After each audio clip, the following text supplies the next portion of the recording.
much into sports. It wasn't that I was horrible, it was just the only reason that I stayed in athletics through freshman year of high school was that all of my friends were in it too. I grew up in South Lake where, as you might have heard, things get pretty competitive. So I always knew from an early age that I wasn't going to be the best athlete. And I was okay with that. But I knew that I wanted to be the best something. So I had to find my niche. Freshman year of high school, my friends and I started making videos to post on YouTube. Looking back, they were not funny at all and actually really, really embarrassing. But of course we thought we were hilarious at the time. It's not that I don't laugh when I go back and watch them, it's just amazing that we had so many friends while those videos were public. But anyways, by the end of sophomore year, I'd figured out which something I wanted to be best at. I decided that I wanted to join my school's morning TV show called KDGN. So first I should explain that Carroll's High School, for those of you who don't know, is divided into the high school, which is grades 9 and 10, and the senior high, which is 11 and 12. So I didn't actually join so at the senior high, that's where they produce and show KDGN. So I didn't actually join until my junior year. Now going into it, I had heard a lot of rumors about this teacher, Miss Rose, and none of them were positive, but almost all of them proved to be true. So, picture 2, that's Miss Rose, it was a pretty weird skit about tooth fairies. I played a tooth fairy, but anyways, that's Miss Rose. So she truly lived up to her reputation of being an incredibly harsh critic. Some days she was in better moods than others, but it really didn't take much to turn a good mood into a I hate everything mood. She was not afraid to tell you that your skit sucked and that you're a terrible actor. And I was always pretty terrified of her, but I still consider myself to have been one of her favorite students. And I attribute that to the fact that I knew how to talk to her. When most people might get defensive if she didn't like their ideas, I just asked her what she would do instead. And if her idea was bad, I had to learn to pick my battles, which meant I had quite a few battles to pick. So even though she was really harsh on us, it just made it that much sweeter whenever she actually loved an idea or when she loved a skit that had already aired. If you were pitching her an idea and she just loved it, thought it was the most clever thing, she would do this really weird, goofy, cocked jaw face where she would just go right in the middle of you pitching, and she would just hold that face for the rest of while you were talking. And it was so weird and distracting, but it was a huge joke just between all the students. We would just always make that face at each other because it was just the weirdest thing. But whenever a skit had aired and she loved that skit, she would say, you know, I air this show from a room in the library, and the kids watching in the library loved this skit. And sometimes she would even go as far as quoting what they were saying, pointing out which parts they liked the most. So like 2 months into the class, I get to see the room where they actually do the show from, where she plugs it in the computer and sends it to all the classrooms. And it was in the library, but it was completely separate from the library in a different room where you can't see or hear anybody. So we're not really sure what she was talking about and who she was quoting, but like I said, she was kind of crazy.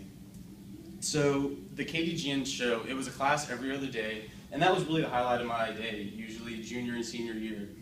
The show was 10 minutes long, and it started with the morning announcements, and then there were skits that we had made the day before.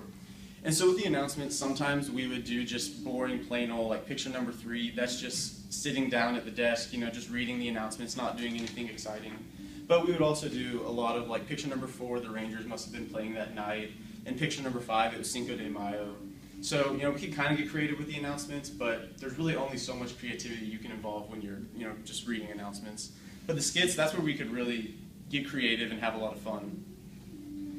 So every day, or every class, which was every other day, we had to bring in a new idea for what skit we wanted to produce for the following show.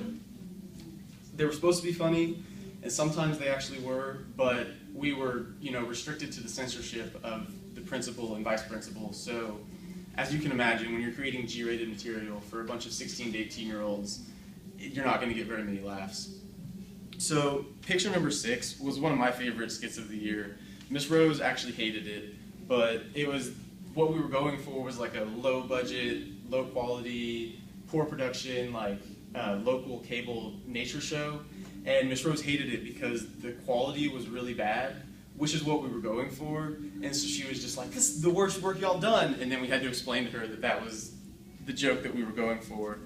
But I loved that skit. And it was totally random, like not related to anything. Like picture number 7 was kind of the same, just not related to anything. It was a magic carpet ride through the hallways that we filmed it on the blue screen, like in pictures 9 and 10. In pictures 9 and 10, you can see the blue screen. And so that was just a random one. But number 8, that was like actually had relevance. It was Halloween, so we did like fake interviews, like what's your favorite Halloween candy? And then while they're thinking about their answer, you can see, well, you can kind of see somebody pops out and scares them wearing a scary mask. And so that one was a lot of fun because you got to try to embarrass your friends on KDGN instead of the regular embarrassing yourself, you know. So the most fun part of the class had to be the freedom that we got from being in it, because our parents all signed waivers, so we got to leave school, go anywhere throughout the school to film our skits. And so, like basically we would go into class and we would pitch our skits, and then we were released once they were approved, and then we were done working with Miss Rose.